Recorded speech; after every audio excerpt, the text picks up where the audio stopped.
ላክልኝ ልምጣ። አይሆንም። ታዲያ እኔ ጨነቀኛ። ሞገስ ፈራሁን የሁሉም ነገር እያስጨነቀኝ ነው። የዛሬን ብቻ ነው የዛሬን ብቻ ነው ለብቻሽ የምታድሪው። ነገ ይለያል። ብሩክም ነገ እናገኘዋለን። ይሄ ነገር ማብቃት ስላለበት ነገ ጀመረሽ ነጻ ትሆኛለሽ። ዛሬን አያሳድረኝም። ይሄኔ ቤት ለቤት እየፈለገኝ ነው የሚሆነው። ፖሊስ ማን ነው? እሱ ቤት ለቤት የሚፈትሸው? አንድ ሰው ከሌላን ሰው ቤት ገብቶ ፍተሻ ለማድረግ እኮ የፍርድ ቤት ወረቀት ያስፈልገዋል። እሱ ህግ አያውቅም። እሺ ሉላ፣ ምን ላድርግ? ልምጣ? አዎና፣ ወይ አንተና ወይ እኔ ልምጣ። አሁን ካገኘኝ ሞገስ ይገለኛል። ይኸውልሽ ሉላ፣ ተረጋጊ። ምንም አይፈጠርም። እኔን ሲከታተለኝ ነው የነበረው። ደግሞ ምናልባት ከመጣ ወይም በርሽ ከተንኳኳ ደውይልኝ፣ በፍጥነት እደርሳለሁ። ሉላ አትፍሪ። እሺ ሉላዬ፣ በቃ አትፍሪ። ነገ ጠዋት እመጣለሁ። ቤት እስከመጣና ድምፄን እስክትሰሚ ድረስ ግን በሩን ለማን እንዳትከፍቺ። ደግሞ ያለውን ምግብ ብይሽ። አንተ እስክትመጣ ድረስ ምንም አልበላም። እሺ ነገ እመጣለሁ። ዛሬ ግን ሽፍንፍን ብለሽ ተኝ። አትፍርሺ ሉላዬ። እሺ ደህና ደር።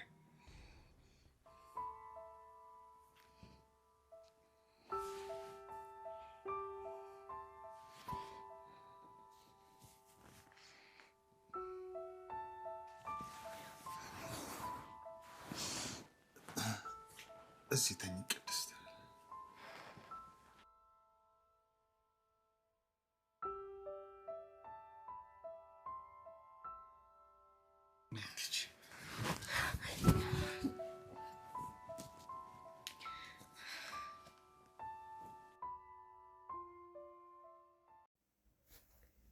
ቅድስት ለዘመናት ፍቅሯን በሆዷ ደብቃ ስትኖር ነበረ። ነገር ግን ጊዜው ደረሰና ብሩክም ልጁን አሳክሞ መጥቶ አሁን ወደ ቤተሰቦቿ መሄድና እንዲሁም ደግሞ ማግባት መውለድ እንደምትፈልግ ስትነግረው ለምሳሌ የከፈለችውን መስዋዕት ደግሞ ብዙ ነገሮችን ሲሰማና በተለይ ደግሞ ያደረገችው ገንዘብ ሲያጥረው ልታደርግ የነበረውን ነገር ሞገስ ሲነግረው በጣም ነበረ ብሩክ የደነገጠው ማለት ነው።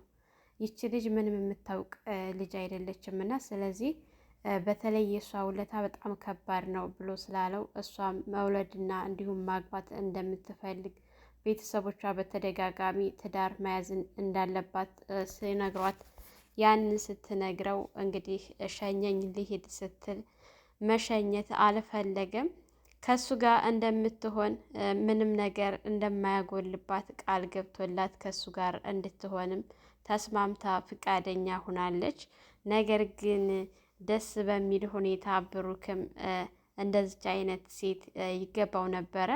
ያው ወደ ክላሴ ሄጄ መተኛት አለብኝ ስትል እዚሁ እኔ ጋር ሆኜ አትፍሪ ሲላት እሺ ነበረ መልሷ። ሰላም ሰላም፣ ውድና የተከበራችሁ የቻናላችሁን ቤተሰቦች እንኳን ሰላም መጣችሁ። ላይክ፣ ሸር፣ ሰብስክራይብ በማድረግ ቪዲዮውን ጀምሩ። እንግዲህ በባለፈው ሞገስ እና ዝና ተገናኝተው እንደ ወንድና እንደ ጀግና የብሩክን መሳሪያ ይዞ ነበረ። መሳሪያ ይዞ ዝና ካጠገቡ ከፊት ለፊቱ ቆሞ ተኩስብኝ፣ ምን ነው ሉላ ካንተ ጋር ስትሆን ወንድነት አስተማረች አይደለ እያለ በተደጋጋሚ ሲነግረውም እንዳትጠጋኝ እተኩሳለሁ። ታዲያ ለምን ታወራለህ? አትተኩስም እንዴ እንደ ወንዶቹ? እኔ ለሉላ መሞት አያንሰኝም፣ ብሞትላትም የሚያንስላት አይደለችም። ለሉላ መሞት ምንም አይደለ ለእኔ ሲል ነበረና ሲጠጋው፣ ነገር ግን ሞገስ ያው መሳሪያውን ይዞታል እንጂ ሰዎች ላይ ምንም አይነት ጉዳት ማድረስ አልፈለገም። ሞገስ ደግሞ መሳሪያ በጣም ይፈራል። ድሮንም መያዙ ራሱ ማህሌት በጣም ነው ያስገረማት። ለኤፍራታ ደውላ መሳሪያ ስሙ ሲጠራበት እንዴት እንደሚሆንና እንደሚርበተበት ታውቂ ነበር፣ ነገር ግን መሳሪያውን ይዞታል ብላ ነበረ የተገረመችውና የደነገጠችው። እንግዲህ እንዳትጠጋኝ እገልሃለሁ በሚልበት ሰዓት ግደለኝ እያለ እሱም ሲጠጋው ማህሌት መሳሪያው ይዟል እባክህ ይገልሃል እያለች በምትይዝበት ሰዓት ሞገስ ሩጫውን ነበረ የቀጠለው። ያው በዛም በዚህም እያለ ለማምለጥ ቢሞክርም አልተሳካለትም ነበረ። በስተመጨረሻ እድል ቀንቶት የቆመ መኪና ሲያገኝ ያንን መኪና አስነስቶ በዛ መኪና ማምለጡ ጠቀመው እንጂ በዝና እጅ ቢገባ በጣም ከባድ ነበረ። በተለይ ብዙ ጊዜ ስለሆናት አሁን ሉላ ተወጣች ከቤት በጣም ከባድ ጉዳት ነው የሚያደርስበት። ምክንያቱም አሁን ካገኘው ቀጥታ ግድያ እንዲሞት ብቻ ነው ማድረግ ፈልገው። በሱ ምክንያት ሉላ ጋር በሰላም መኖር አልቻለም። እሱ ስላለ ነው እኔ ሉላ ጋር በሰላም መኖር ያልቻልኩት ነው የሚለው እና እንግዲህ ለዳጣ ደውሎላትና ብሩክ እንዲደርስለት ነግሮታል። የግዴታ ከሱ ጋር መገናኘት አለብኝ፣ አብራችሁ መምጣት አለባችሁ ብሏታል። የት ስትለው አይ ለዛሬ የለህም አምልጫለሁ፣ ነገር ግን ሉላ ያለችበት ሰፈር ላይ ቆመዋል። በእርግጠኝነት ሉላን ለመውሰድ ፈልጎ ነው እና እዛ ሰፈር ይሆናል። አሁን እንዳትሄዱ፣ እኔ በሰላም እንደርና ጧት ተገናኝተን ጧት ሄደን ሉላን እናወጣታለን። እባክሽን ብሩክ ንገሪው ዳጣ ነበር ያላት ማለት ነው። ምንም እንኳን ጓደኝነታቸው ውስጥ መቃቃር ቢመጣም ነገር ግን ብሩክ ለሱ ምን ያክል ወሳኝ እንደሆነ ስለሚያውቅ እሱ እንዲደርስለት የእሱን እርዳታ እየፈለገ ይገኛል። ለሞገስ ደግሞ ከዚህም በላይ ይገባዋል። ምክንያቱም ምሳሌ ዛሬ ላይ ቁማ እንድትሄድ ያደረጋት እሱ ነው እና ያለ የሌለ ንብረቱ ሸጦ በዛ ላይ ደግሞ ማህሌት እንዳታሳግደው ያደረገው ትላልቅ ነገሮች አሉ። ትልቁን ሚና የተጫወተው እሱ ነው። በሱ ምክንያት ተሳክቶለታል። ልጁን አሳክሞ ስለመጣ ደግሞ ከአሁን በኋላ ዝና የሚባልን ሰው ብሩክ ማስወገድ አለበት ማለት ነው። ሉላና ሞገስ እስከ መቼ ነው እንደዚህ እየተሰቃዩ የሚኖሩት? እስከ መቼ ነው እየተሳቀቁ የሚኖሩት? እንግዲህ ዝና ማህሌትን እንሂድ እባክህን፣ እዚህ ሰፈር ሉላ አትኖርም፣ ብትኖር ጥሏት አይሄድም ብላ ስትለው በጭራሽ እዚህ ሰፈር ነው የሚኖሩት ሁለታቸውም። አሁን እሱ አምልጧል። እሷን የት እንደደበቃት በየቤቱ እየገባን እንፈትሻለን። በተደጋጋሚ ልጆቹንም ንገሪያቸውና ይህን ሰፈር መክበብ አለብን። ስለዚህ ሉላ የትም አይደለችም፣ እዚህ ሰፈር ናት። ከዚህ ሰፈር አልወጣችም። እሱ ነው ፈርጥጦ የወጣው እና ሉላን ማግኘት አለብኝ፣ ሰላዮቹን በአጠቃላይ እዘዣቸው ብሎ ነበረ ያላት። ያው እዚህ ሰፈር ላትኖር ትችላለች ብላ ስትለው ግን አንቺ አይመለከትሽም፣ ምን ያዝዝኩሽም ብቻ አድርጊ። አሁን እኮ እኔ ቤተሰቦች ይህንን ነገር አያውቁም። እስከ ዛሬ ሉላ ወጥታ ይህን ያክል ጊዜ ከኔ እጅ እንደወጣች አያውቅም። ወይኔ አባቴ ሲል ነበረ። ምክንያቱም አባቱ እንደዚህ አላስተማረውም፣ እንደዚህ አላሳደገውም። ሁሉንም ነገር በጉልበቱ እንዲወጣ ሁሉንም ነገር ከሱ በላይ ጀግና እንዳይኖር አድርጎ በቃ በሱ ቤት አሁን እሱና እሱ ብቻ ጀግና ማለት ነው። ነገር ግን እሱ ጀግና እንደሆነ ሁሉ ከሱ የበለጠም ጀግና አለ። በተለይ ደግሞ ብሩክ ለልጁ ብሎ እንጂ አንገቱን የደፋው ማንንም የሚፈራ አይደለም። አሁንም ቢሆን ልጁን ስላሳከማት ቅድስትም ከጎኑ ስላለች በእርግጠኝነት ሞገስና ሉላ አብረው የሚሆኑበት ቀን ሩቅ አይደለም። በዛ ላይ መካከላቸው ደግሞ ዳጣ ትልቁን ስራ እየሰራች ከሞገስ ጋር እየተደዋወለች ከብሩክም ጋር ሁና ነገሮችን በስራ ሰዓት እያስሄደች ነው። እንግዲህ ማህሌት በጣም ደንግጣና ፈርታ ለኢፍራታ ደውላላት ነገሮቹን ስትነግራት በጣም ነበር የተገረሙት። ሁለታቸውም ወደ ቤቷ ሄዳ ነበር። ግን በአንቺ እንዝላልነት ካመለጠ አለቅሽም፣ ቤቱን እርሽው እንዳታስቢው ብሎ ስላላት አብሽር አታስብ ነበር ያለችው ማህሌት ማለት ነው። ወደ ቤቷ ሄዳለች። ያው ዳጣም ስላላገኘችው ወደ ቤት ሄዳ ቅድስትና ብሩክ አዲስ ፍቅር ላይ ናቸው። ነገራቶቹን ይዘዋል። ጠጋ ጠጋ ማለት ያኔ በጣም ነው ደስ የሚሉት። በተለየ ትናንትና የሌለ ነበር። ቅድስት ለብዙ ጊዜ ትወደዋለች፣ ለማንም አልተናገረችም ነበር። ነገር ግን ዳጣ ከሁኔታዋ በደንብ ነበረ የተረዳቻት እንደምትወደው ማለት ነው። ያው ዳጣና ምሳሌ ሌላ ክላስ ሆነው ብሩክና ቅድስት ደግሞ ሌላ ክላስ ሆነው እያንዳንዱ ነገራቶች ሲያወሩ ነበረ። በተለይ ብሩክ ያለው ነገር ማንኛውም ወንድ እንደዚህ ቢያደርግ ብዬ ነው የምለው ማለት ነው።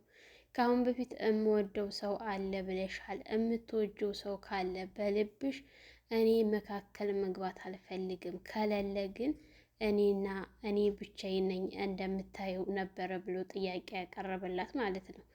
ምክንያቱም አንቺ ቆንጆ ነሽ፣ በጣም የተረጋጋሽ ሴት ነሽ። እንዳንቺ አይነት ሴት የትም ተፈልጎ አይገኝም። ግን በግድ የሚሆን ነገር የለም። እምወደው ሰው አለ ስላልሽ ያ ሰው በመካከል ካለ በዛ መካከል ጣልቃ አልገባም። ቤተሰቦችሽም እውነት አላቸው። ምንም የሚጎልሽ ሴት አይደለሽም። አግብተሽ መውለድ አለብሽ፣ ዘርሽን መተካት አለብሽ። እውነታቸውን ነው ነበር ሲላት፣ በቃ በስነ ስርዓት ነው ሁሉንም ነገር ሲጠይቃት የነበረው። ያው ሁኔታዋንም ሲያይ በጣም ፍሬሽ ናት ለዚህ ነገር። ከዚህ በፊት ምንም አይነት ነገር እንዳልጀመረች በጣም የምታስታውቅ ናት። ምክንያቱም ለሱ ይሄ ቀላል ነው የሚሆነው ማለት ነው። ሁኔታዋ በጣም የሚያስፈራ ነበር እና እሱም ብዙም አልተጫናትም። ግን ለዛሬ ካሁን በኋላ ጋሼ ማለቱን ብትተይ እዚሁ እኔ ጋር ብታድሪ ነበር ያላት፣ ወደ ክላስ ባትሄጂ ሲላት እሷም መሄዱን አልፈለገችም። ምክንያቱም በጣም ተወደዋለች። እንግዲህ ቅድስት እና ብሩክ አብረው በነበሩበት ሰዓት ምሳሌ ከዳጣ ጋር አውርተው ስለነበረ ምሳሌ ወደ ክላስ ስትመጣ አብራቸው ስታይ እንዴ ቅድስት ክላስሽ እኮ እዚህ አይደለም ስትላት፣ በነገራችን ላይ የሆነ በቃ ደስ ያላላት ነገር ነበረ የምሳሌ መጀመሪያ ላይ አስተያየቷ በጣም ያስፈራ ነበር። እንግዲህ ጥያቄውን ስትጠይቃቸው ጥያቄውን በአግባቡ መልሰውላት ስለነበረ ቅድስትም ወደ ዳጣ ጋር ሄዳ ቅድስት አባዬ ክላስ ናት ምናምን ስትል፣ አየሽ እናትሽ ሊያደርጋት አስቧል አላልኩሽም? ቆይ ቅድስት እናትሽ ብትሆን ምን ይመስልሻል ስትላት፣ ቅድስት እኔ እናቴ ብትሆን ደስ ይለኛል። ደግሞ እኮ በፊት ታክመሽ ስትመጪ ማየት የኛለሽ ብላለች። እናቴ ከሆነች ደግሞ በጣም ነው ደስ የሚለኝ። ትምህርት ቤት ወስጄ አስተዋውቃታለሁኝ ጓደኞቼን እናቴ እያልኩኝ። ለካ አንቺም እንደዚህ ትይ ነበረ። አንቺስ በአንድ የሆኑ ተስፋ ቆርጠሻል። እኔሳ እያለች ወደ ራሷ ተመልሳ ነበረ ዳጣ። ምክንያቱም ያው በህይወት ትኑር አትኑር እናቷ የምታውቀው ነገር ስለሌለ የእናት ነገር ሁልጊዜ ጥያቄ ነው የሚሆንባት። ይችኛይቱ ደግሞ ምሳሌ እናቷን በሞት ስላጣቻት ተስፋ ስለቆረጠች ጓደኞቿ ጋርም አላስተዋወቀቻትም እናት ስለሌላት ማለት ነው። እና ያ ነገር በጣም ተሰምቷት ነበረ። እንግዲህ ምሳሌ የልጅ አዋቂ ናት፣ እንደ ልጅ አይደለችም። በጣም ጎበዝ ልጅ ናት። የብሩክን የአባቷንና የቅድስትን ሁኔታ ስላየች እኔ ዛሬ ከነሱ ጋር አላድርም፣ ዳጣ ከአንቺ ጋር ልደር ስትላት ነበረ። ዳጣም አረ እኔ ስራግጥ ነው የማድረው ረግጥሻለሁ ስትላት፣ አንቺ አህያነሽ እንደምትራገጨው ምናምን ስትላት ነበረ ማለት ነው። እኔ እኮ በህልሜ ነው ስትላት፣ በቃ እኔ ቅፍ አርጌሽ ነው የምተኛው እና እንዳትፈሪ እኔ ጋር እናድራለን ምናምን ስትል ነበረ ማለት ነው። ምክንያቱም አባቷንና ቅድስትን ሄዳ ላለመረበሽ ነው ይሄንን ያለችው። በጣም ያስገረመችኝ እዚህ ላይ ያው የድራማ ነገር ቢሆንም ደስ የሚል ነው ማለት ነው። እንደ ልጅ ሳይሆን ልክ እንደ ትልቅ ሰው አውቃ ይሄንን በማድረጓ በጣም ነው ደስ ያለው።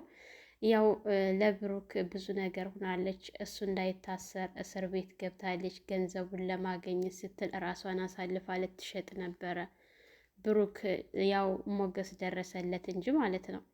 እና የሞገስ እና የሉላ ችግር ተፈትቶ እነሱ አብረው የሚሆኑበት ቀን በቅርብ ብናይ፣ እንዲሁም ደግሞ ቅድስትና ሞገስ ያው ከሉላ ጋር ይሆናል። ቅድስት ደግሞ ከብሩኬ ጋር ሆና የምናያቸው ቀን ቅርብ ቢሆን፣ እንዲሁም ደግሞ የዳጣ የዘመናት ጥያቄዋ ተመልሶላት ደስተኛ ሆና እሷም ቤተሰቦቿን አግኝታ ተደስታ ከዛ በኋላ ደግሞ ወደ ትዳር ብትገባ በጣም ነው ደስ የሚለው ማለት ነው። ምክንያቱም አሁን ወንዶችን የማትቀርብበት ምክንያት አላት። ወንዶችን ለመቅረብ ፍላጎት የላትም ዳጣ። ያ ነገር የሆነው ለምንድን ነው?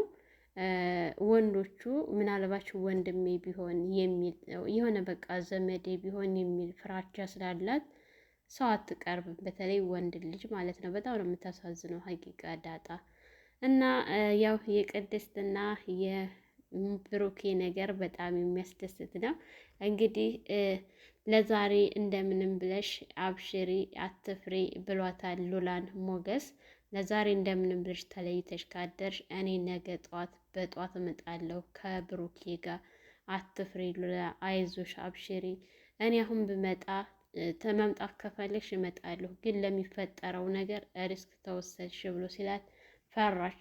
ግን ተሱክ ተለይታ ማደርም ደግሞ በጣም ነው ያስፈራት ማለት ነው። ብቻ የነሱ ፍቅር በጣም ፈተና የበዛበት ነው የሆነው። ያው ፈተና የበዛበት ፍቅር ደግሞ መጨረሻው እንደሚጠነክር ምንም ተስፋ የለም። በእርግጠኝነት የመጨረሻው ያማረ ነው የሚሆነው ማለት ነው። ሰላም ሰላም፣ ውድና የተከበራችሁ የቻናላችን ቤተሰቦች እንኳን ሰላም መጣችሁ። ለቻናላችን አዲስ የሆናችሁ ላይክ፣ ሸር፣ ሰብስክራይብ በማድረግ ለሰያና ቤት አዲስ የሆናችሁ ላይክ፣ ሸር፣ ሰብስክራይብ በማድረግ ቻናሉ አዲስ ነው። ሁላችሁም የደውል ምልክቱን በማጥቆር ቤተሰብ እንድትሆኑ እያልኩኝ ለዛሬ ይሄን ይመስል ነበረ። በሌላ ቪዲዮ ተመልሼ እስከምመጣ መልካም ቆይታ ይሆንላችሁ።